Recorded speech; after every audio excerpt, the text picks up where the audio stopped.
propósito de fazer uma série de sermões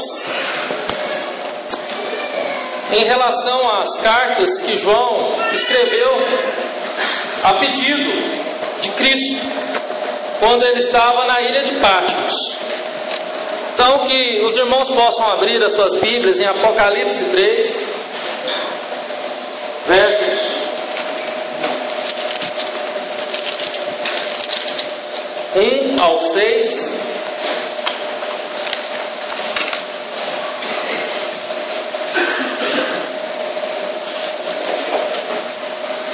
Apocalipse 3, versos de 1 a 6. Obrigado, Valmir. Apocalipse, capítulo 3, versos de 1 ao 6. Carta à igreja em Sardes. Todos acharam? Amém? Então tá. Então assim está escrito: ao anjo da igreja em Sardes escreve: essas coisas diz aquele que tem os 7 Espíritos de Deus e as 7 estrelas. Conheço as tuas obras, que tem o nome de quem vives e está morto. Sê vigilante e consolida o resto que estava para morrer, porque não tenho achado íntegras as tuas obras na presença do meu Deus. Lembra-te, pois, do que tens recebido e ouvido. Guarda-o e arrependa-te, porquanto, se não vigiares, virei como ladrão, e não conhecerás de modo algum em que hora virei contra ti. Tens, contudo, em Sardes umas poucas pessoas que não contaminaram as suas vestiduras e andarão de branco junto comigo, pois são dignas. O vencedor será assim vestido de vestiduras brancas, e de modo nenhum apagarei o seu nome do livro da vida. Pelo contrário, confessarei o seu nome diante do meu Pai e diante dos seus anjos. Quem tem ouvidos, ouça o que o Espírito diz às igrejas. Vamos orar. Feche teus olhos. Pai amado, a tua palavra foi lida. Agora, ó Deus, pedimos da parte do Senhor a ação do Teu Espírito Santo para que Ele possa iluminar as nossas mentes e os nossos corações, para que venhamos compreender a Tua palavra, que venhamos compreender a Tua vontade. Ó Deus, fala a cada um de nós, fala aos nossos corações. Me use, ó Deus, na instrumentalidade do Teu Espírito Santo, ó Pai.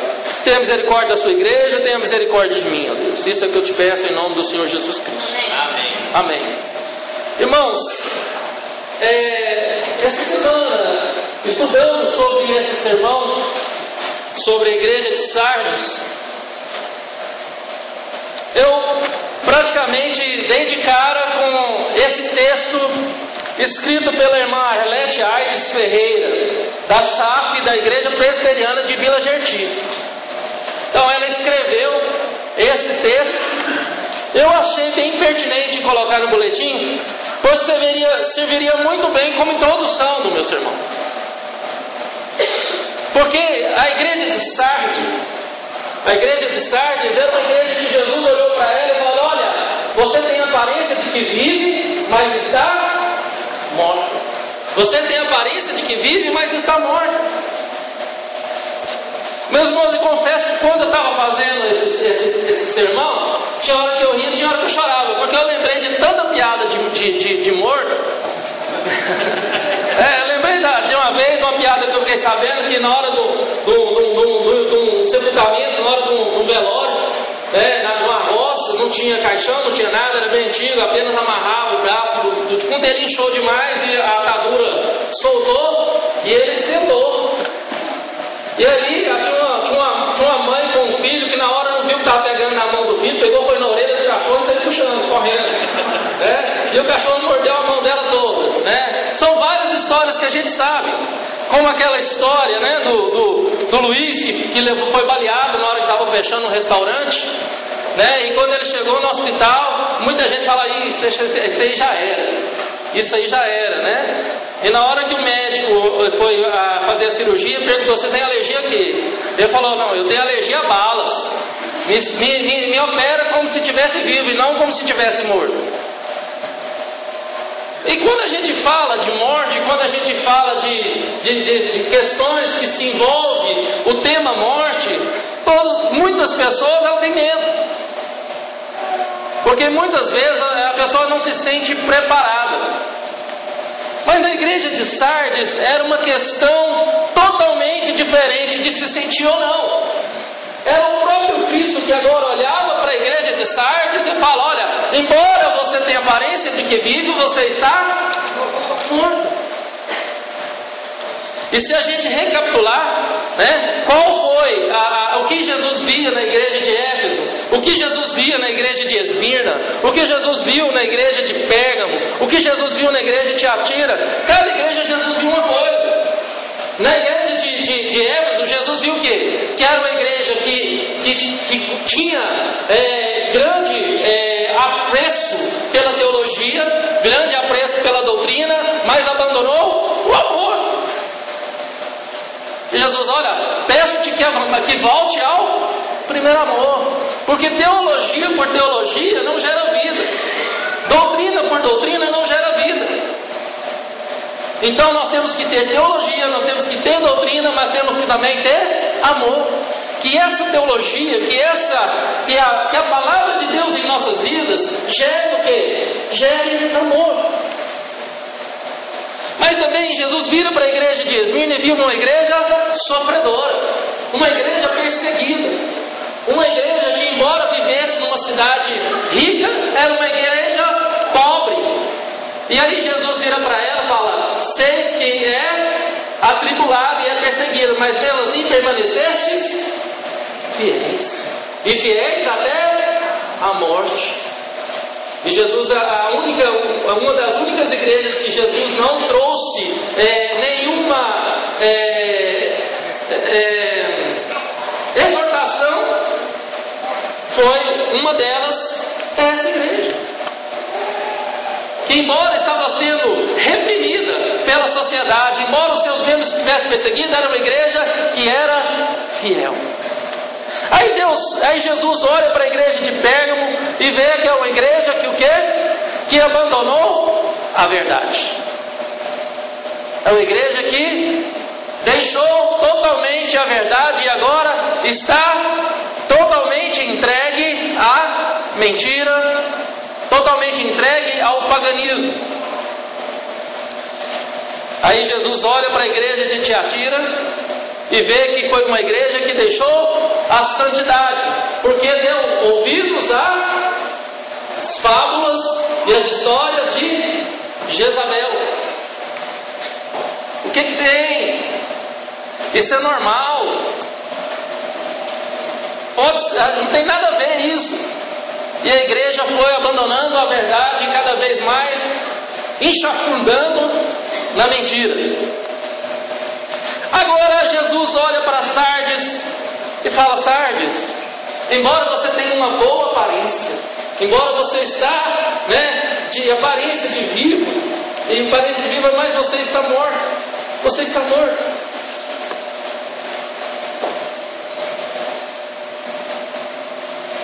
E quando a palavra de Deus fala: olha, o anjo da igreja de Sardes escreve: essas coisas diz aquele que tem os 7 Espíritos de Deus e as 7 estrelas. Novamente Jesus fala para a igreja e vira para mim e para você e fala: olha, eu detenho o Espírito da vida, eu detenho a plenitude do Espírito de Deus. Apocalipse ela dá referência 56 vezes no número 7. 7 cavalos brancos, 7 candeeiros, 7 espíritos, 7 estrelas, e aí vai, 7 selos. Porque o número 7 para o judeu é um número muito especial, porque é um número de plenitude, de totalidade. Significa o número da perfeição, porque em 7 dias Deus fez todas as coisas e descansou. Tudo se completou no 7º dia. Por isso que quando perguntaram para Jesus quantas vezes ele deveria perdoar o irmão, 7 vezes, Jesus fala: 7 não, 77.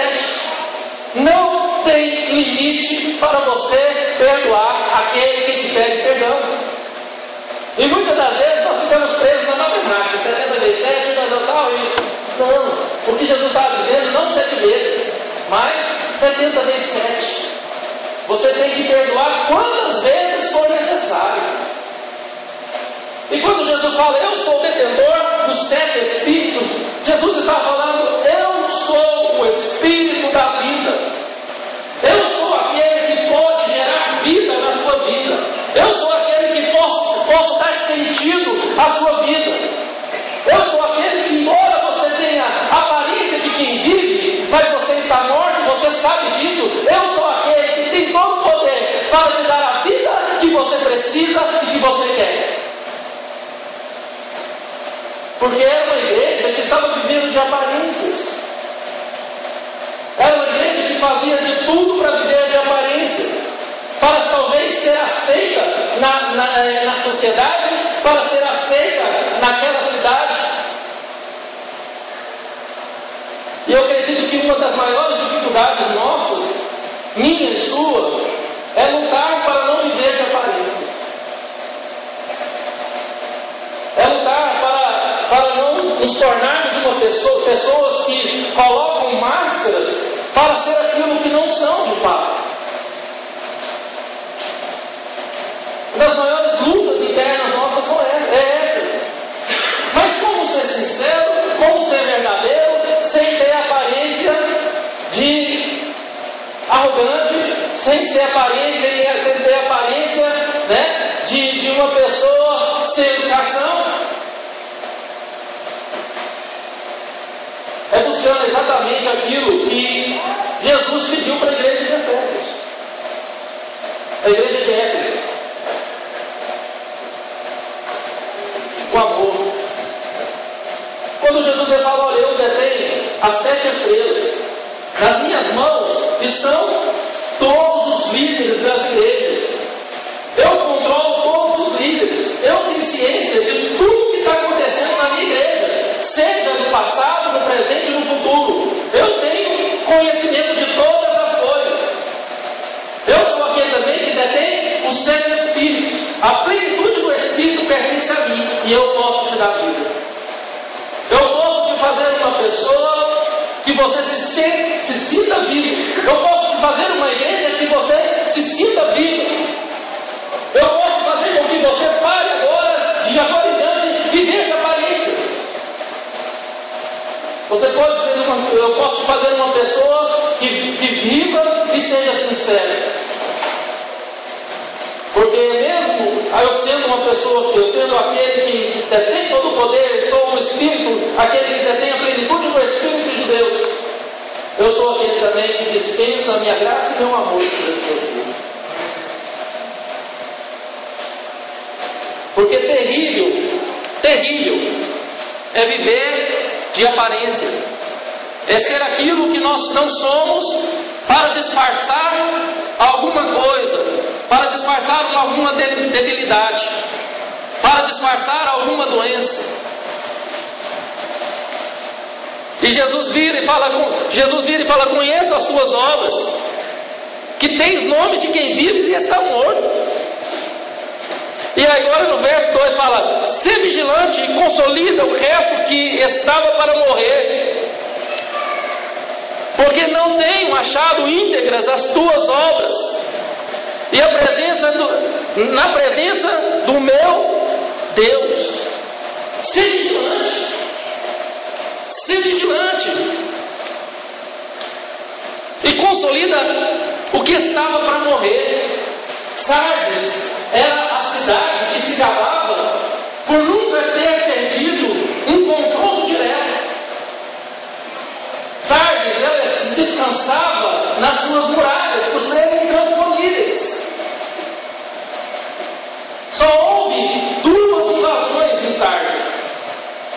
A primeira invasão foi no ano 57 depois de Cristo, quando um soldado estava em cima da muralha, deu uma cochilada, o capacete dele caiu, tinha inimigos à espreita, olhou aquela situação, viu que o soldado desceu e saiu por uma brecha no meio das montanhas, pegou o capacete e voltou. E aí Sardes foi invadida pela primeira vez. Foi invadida pela primeira vez. E Jesus, conhecendo a história de Sardes, fala: olha, ser vigilante, ser prudente.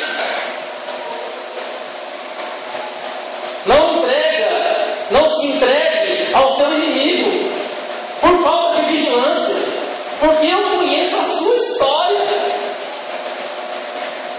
E quantas vezes nós, por uma autoconfiança, né, de que pelo conhecimento que nós detemos, ou pela situação financeira que nós temos, ou pela estabilidade no emprego, ou por alguma coisa, nós deixamos de ser vigilantes.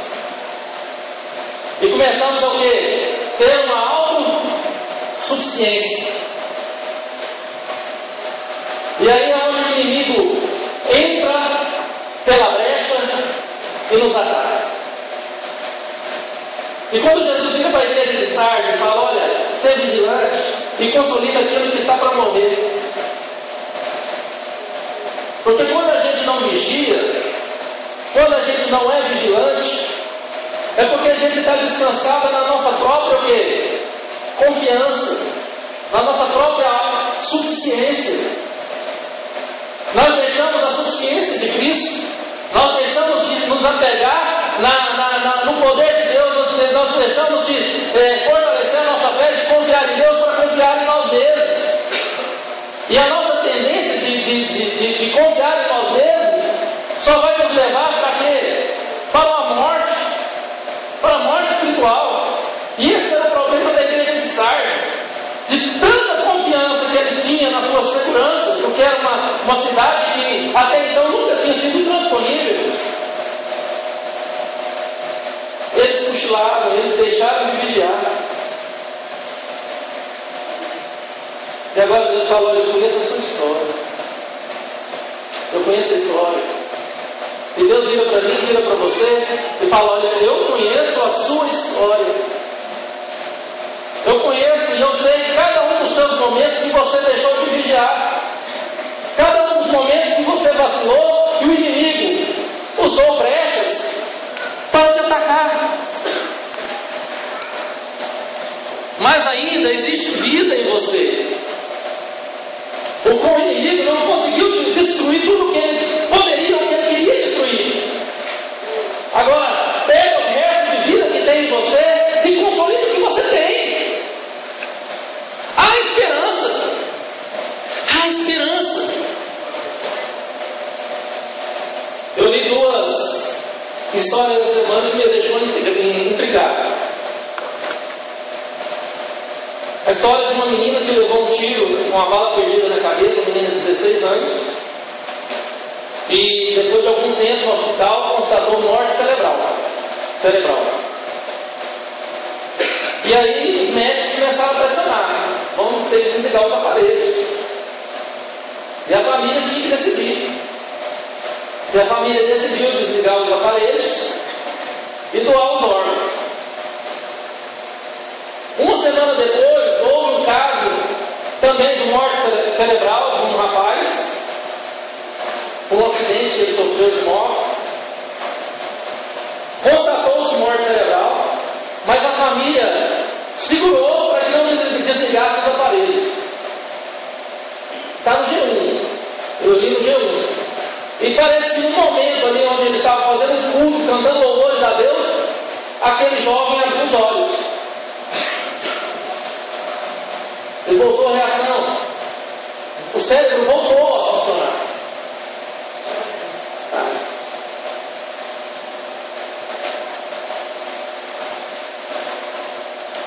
E quando Deus fala para Sardes: olha, embora você tenha aparência de morto, mas ainda vive, eu creio que Jesus olha para mim, olha para você, estava olhando para a igreja de Sardes e fala: olha, eu não desligarei os aparelhos, porque ainda resta vida em você. Eu não desistirei de você. Por isso, ser vigilante. Consolida o que está vivo. Não se entrega.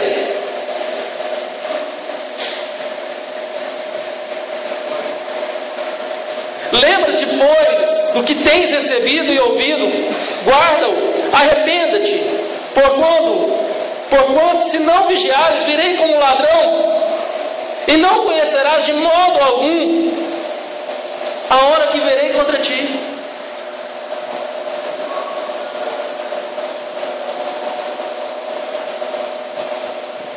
E a palavra de Deus, ela deixa bem claro que o arrependimento gera vida. A obra do Espírito Santo na vida daquele que estava morto traz a vida. Porque a palavra de Deus é bem clara: aqueles que não têm o Espírito de Deus estão mortos nos seus delitos e pecados. Estão totalmente insensíveis a Deus. Até então, quando Deus agora manda o seu Espírito, porque Jesus, ele detém a plenitude do Espírito, e por meio da obra de Jesus, agora o Espírito vem sobre a pessoa e traz a vida àquele que estava morto. Meus amados, quando Deus ressuscitou Lázaro, olha que interessante. Hoje de manhã eu estava falando para a igreja que a Bíblia cronológica começa com o primeiro capítulo de João. No princípio era o Verbo estava com Deus, e o Verbo se manifestou cheio de graça e verdade. Jesus é a encarnação da palavra de Deus. Jesus é o Logos divino. Jesus é o Verbo encarnado. Quando Jesus falou para Lázaro: Lázaro, saia para fora, é o poder do Logos, é o poder da palavra de Deus, é o poder que a palavra tem para ressuscitar o morto. E agora Jesus, como detentor do Espírito, a plenitude do Espírito traz a vida daquele que estava morto.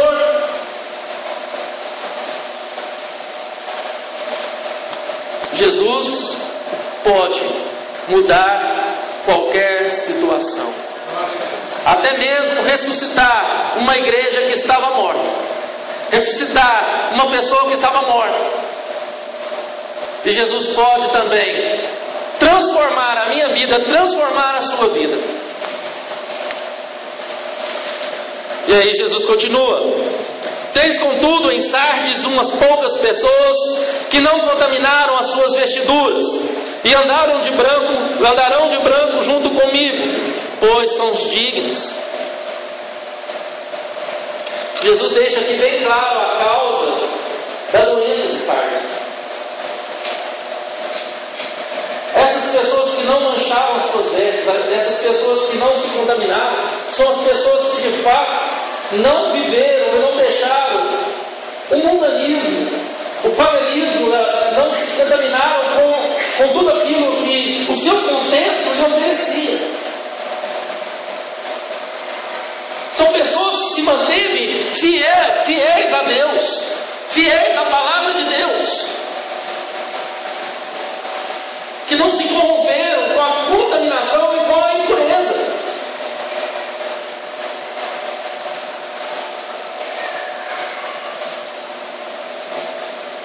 O vencedor será assim, vestido de vestiduras brancas, e de modo nenhum apagarei o seu nome do livro da vida.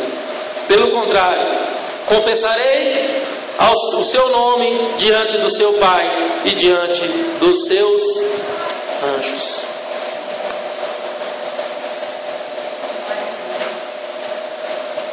O vencedor será assim, vestido de vestiduras brancas. De modo nenhum apagarei o seu nome no livro da vida. Há um registro nos céus. Há um registro das nossas vidas nos céus. Ali está registrado toda a nossa história. Toda a nossa história. E agora Jesus olha para mim, olha para você e fala: eu conheço a sua história.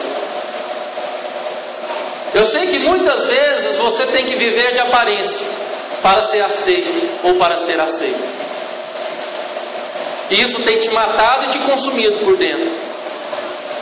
Porque muitas vezes você tem que ser uma pessoa que você não é. E agora eu te digo: eu posso te trazer a vida, posso restaurar a sua vida, Posso fazer mudar a sua história.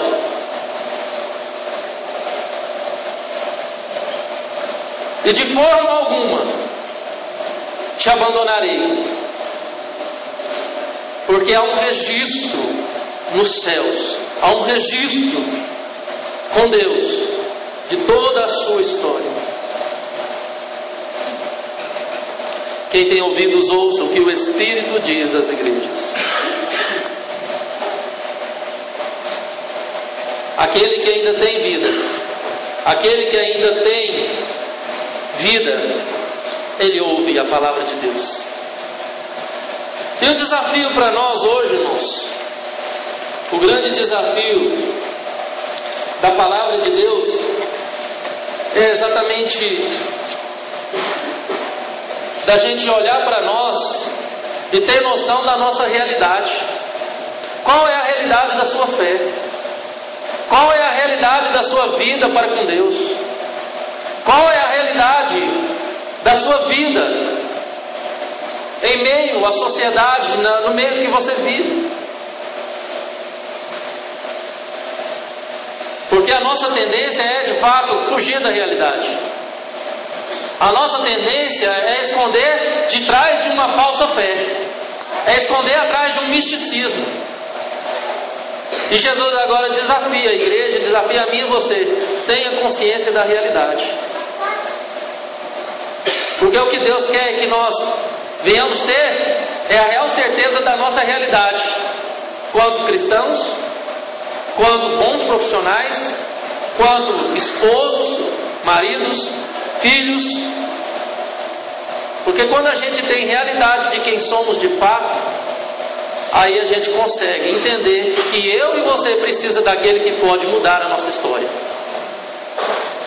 E se você está cansado da sua história, e se você tem fugido da sua realidade, tem buscado viver de fantasias, tem buscado viver de fábulas, de contos, para esconder a sua dor, para esconder a sua morte, Jesus agora te desafia: aceite a sua realidade, mas aceite também o que eu tenho para você.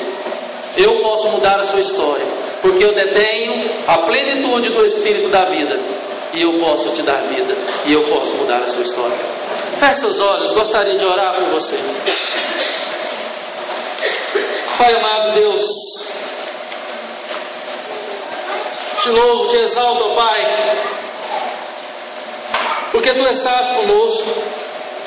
Mesmo, ó Pai, que sempre perigos iminentes venham nos rondar, mesmo, ó Deus, que tantas coisas venham querer nos matar, nos sufocar, nos contaminar, sujar as nossas vestiduras, fazer com que nós venhamos ficar cegos para nós mesmos e viver uma vida de mentira, uma vida falsa. O Senhor olha para nós e vira para nós e fala: olha, tem vida em você. Eu posso mudar a sua história. Ó Deus, eu não sei a realidade de muitos que aqui estão. Eu posso até dizer que eu não sei mesmo a verdadeira realidade de todos aqui. Não sei. Mas a Tua palavra diz que o Senhor é aquele que detém, ó Deus, os 7 espíritos. Anda no meio dos 7 candeeiros e detém, ó Deus, as 7 estrelas nas mãos. Porque a plenitude te pertence. E o Senhor olha para cada um de nós aqui essa noite e conhece a nossa vida e conhece a nossa história. Que embora muitas vezes queremos agir de maneira condizente com a nossa realidade, mas não conseguimos, porque nos falta, ó Deus, o Espírito do Senhor, nos falta, ó Deus, aquilo que o Senhor tem para nós, que pode gerar amor, gerar sinceridade, gerar respeito,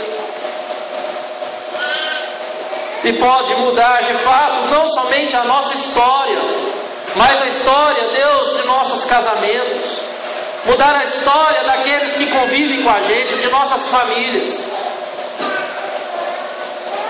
Porque com certeza, quando a nossa história é mudada, a história de muitos também são influenciadas pelas nossas. Nos ajude, ó Deus, a entender essa realidade e não esconder atrás, ó Deus, de mentiras, de contos e engodos. Nos ajude, ó Pai.